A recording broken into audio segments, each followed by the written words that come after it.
Ya, Assalamualaikum warahmatullahi wabarakatuh. Hari ini kita akan belajar tentang peluang teoretik. Apa itu peluang teoretik? Mari kita bahas satu persatu. Peluang teoretik merupakan perbandingan antara frekuensi kejadian yang diharapkan terhadap frekuensi kejadian yang mungkin atau ruang sampel. Nah, kata kuncinya pada peluang teoretik yaitu biasanya peluang teoretik itu digunakan saat percobaan yang dilakukan hanya satu kali. Ingat, kalau peluang empirik kemarin itu kan dilakukan beberapa kali. Ada yang 10 kali, ada yang 50 kali. Nah, itu. Tapi kalau peluang teoretik itu hanya satu kali percobaan. Rumusnya sama seperti kemarin, yaitu NA per NS. NA sama, banyaknya kejadian yang diharapkan, NS banyaknya ruang sampel. Nah, kita masuk ke contoh soal. Dua dadu dilempar bersama-sama. Nah, ini dilempar hanya satu kali ya. Peluang munculnya dadu pertama bermata 3. Oke, kalau dadu pertama bermata 3, kira-kira ada berapa banyak ya NA-nya? Kalau NS kalian pasti tahu. NS kalau dari dua dadu dilempar satu kali berarti NS-nya berapa? 6 pangkat 2. Ya kan ya, kemarin sudah saya jelaskan tentang ruang sampel. 6 pangkat 2 berarti NS-nya sama dengan 36. Tapi berapa NA-nya? Kita coba bikin tabel. Berdasarkan tabel, kalau mata dadu 1 itu matanya 3, berarti kan 3,1, 3,2 di sini ya. 3,1, 3,2, 3,3. Dan seterusnya. Ada berapa? Nah, ada 6. 1, 2, 3, 4, 5, 6. Berarti NA-nya sama dengan 6. Sehingga peluang kejadian A yaitu 6 per 36. Bisa kita sederhanakan menjadi 1 per 6. Oke, itu kalau peluang munculnya dadu pertama bermata 3. Kalau saya tanya seperti ini bagaimana? Peluang munculnya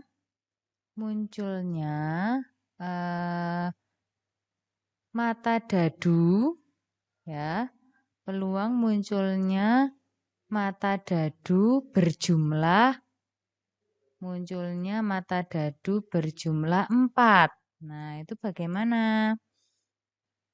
Nah, kalau mata dadu berjumlah 4, kita cari yang ketika dijumlah hasilnya 4, berarti 1 dan 3. 1 tambah 3 kan 4.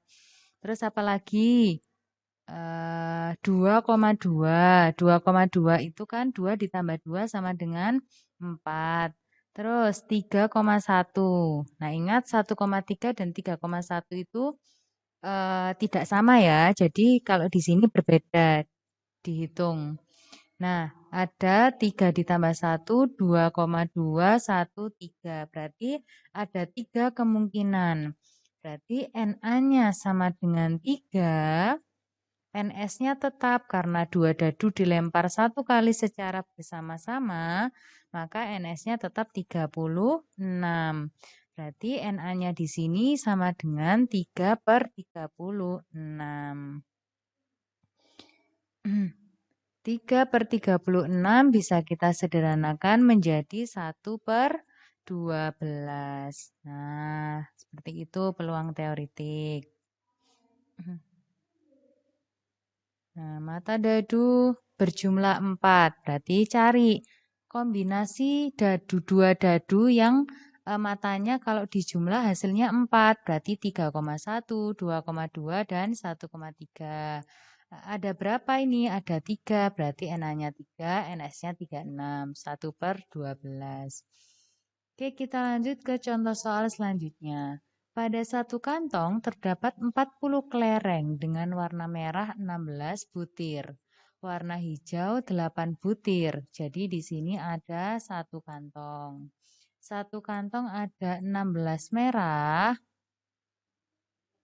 16 M, 8 hijau, dan sisanya adalah biru. Totalnya adalah 40.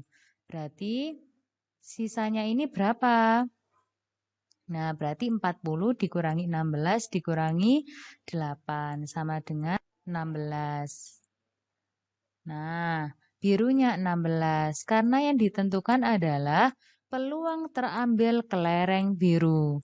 Berarti NA-nya 16, NS-nya total kelereng 40. Berarti 16 per 40 jika kita sederhanakan menjadi 2/5. Jadi kalau NA-nya kan yang diinginkan terambil kelereng biru. Nah, berapa banyak kelereng biru pada kantong tersebut? Oh, ada 16. Berarti NA-nya 16. Total kelerengnya berapa? 40. Berarti 16 dari 40. Kalau saya tanya, peluang terambilnya kelereng hijau. Nah, karena hijau ada 8 butir, maka peluangnya 8/40. Peluang terambilnya kelereng merah. Merah 16, berarti 16/40. Oke. Selanjutnya kita belajar tentang frekuensi harapan. Nah, frekuensi harapan itu disimbolkan dengan EA. Artinya ekspektasi kejadian A. Nah, rumus frekuensi harapan yaitu peluang kali N. Nah, jadi kamu kalau ada soal frekuensi, ditanyakan frekuensi harapan, kalian harus tahu peluangnya berapa, kemudian kalikan N. N itu apa? Banyaknya kejadian. N itu banyaknya kejadian. Contoh, satu dadu, kalau teoretik tadi kan dilakukan sekali ya, biasanya hanya sekali percobaan. Nah, frekuensi harapan. Contoh, satu dadu dilempar 24 kali. Nah, jika A adalah kejadian muncul mata dadu prima ganjil, maka tentukan frekuensi harapan. Nah, frekuensi harapan berarti tentukan peluangnya dulu. Karena tadi kan PA kali N. N itu banyaknya pelemparan atau banyaknya percobaan.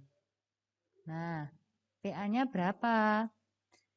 Kalau N-nya 24 karena banyaknya percobaan kan 24 kali. Terus kejadian muncul mata dadu prima ganjil. Prima ganjil berarti 3 dan 5. Nah, karena dadu itu kan dari 1 sampai 6. 1, 2. Nah, kalau dadu kan karena ini satu dadu berarti kan kemungkinannya hanya 1 sampai 6. Karena yang diinginkan adalah kejadian muncul mata dadu prima ganjil. Nah, prima itu kan 2, 3, dan 5. Karena yang diinginkan adalah ganjil, berarti hanya 3 dan 5. Berarti NA-nya ada 2. 2 berarti peluangnya adalah 2/6. Ini NA, ini NS. NS-nya kan kalau satu dadu, NS-nya 6. Nah, NA-nya berarti hanya 3 dan 5, berarti hanya 2, 2/6. Karena yang ditanyakan adalah frekuensi harapan, ini peluangnya kalikan N-nya, banyaknya percobaan tadi adalah 24. Sehingga 2/6 kali 24, nah, sama dengan berapa? 8. Ini bisa disederhanakan menjadi 1/3. Nah, 1/3 kali 24 sama dengan 8. Sehingga frekuensi harapan muncul kejadian A yaitu 8 kali. Oke, hanya itu yang bisa saya sampaikan hari ini. Silakan kerjakan tugasnya di Google Classroom. Hanya ada 5 soal berupa uraian singkat. Jadi, jika soalnya yang ditanyakan peluang, kalian tinggal jawab dalam bentuk pecahan. Karena di HP itu membentuk pecahan itu susah, maka cukup misal jawabannya setengah. Cukup tulis 1/2 seperti ini. Nah, kalau itu yang ditanyakan peluang. Kalau yang ditanyakan frekuensi harapan, berarti hasilnya pasti bilangan bulat. Seperti ini. Oke, silakan kerjakan soalnya. Cukup sekian, kurang lebihnya saya mohon maaf. Wassalamualaikum warahmatullahi wabarakatuh.